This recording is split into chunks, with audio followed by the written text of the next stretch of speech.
প্রিয় দর্শক, আসসালামু আলাইকুম। দর্শক, আপনাদের প্রীতি ও শুভেচ্ছা জানিয়ে শুরু করছি আমাদের আজকের প্রতিবেদন। তো দর্শক, আজকে আমরা এক অসহায় মেয়ের গল্প তুলে ধরব, যার নাম হচ্ছে উর্মি।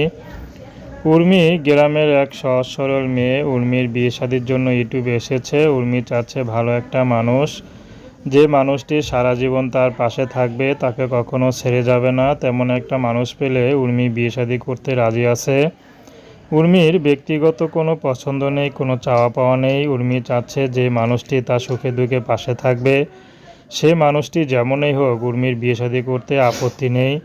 উর্মির পরিবারের মা আছে, ছোট একটা বোন আছে, এক বড় ভাই ছিল, বিয়ে করে আলাদা হয়ে গেছে, তাদের কোনো খোঁজ খবর নেয় না। এই জন্য উর্মিরা বেশি আরও বিপদে পড়ে গেছেন। তো উর্মি চাচ্ছে যদি এই দেহ মনটা যদি একজনকে দিতে পারতাম, সে মানুষটি যদি আমার দুঃখ কষ্ট বুঝতো, তাহলে তাকে ভালোবেসে সারা জীবন একসাথে সংসার করতাম। উর্মি সহজ সরল গ্রামের মেয়ে। উর্মিকে অনেকে বিয়ের প্রস্তাব দিয়েছিল, কিন্তু উর্মি রাজি হয়নি, কারণ অভাবী ঘরের মেয়ে একটু দোষ হলে সমাজে ছড়িয়ে যায় এবং তার আর বিয়ে হয় না। তো এই জন্য উর্মি সে ভয়ে বিয়ে শাদিও করে না, গরিবের আবার দোষ বেশি।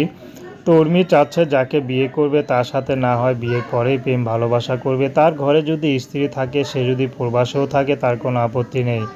তো প্রেম ভালোবাসা সাহায্য সহযোগিতা বিয়ে শাদী করা একান্ত আপনাদের ব্যক্তিগত ব্যাপার। আসসালামু আলাইকুম রহমতুল্লাহি বারকাতুহু।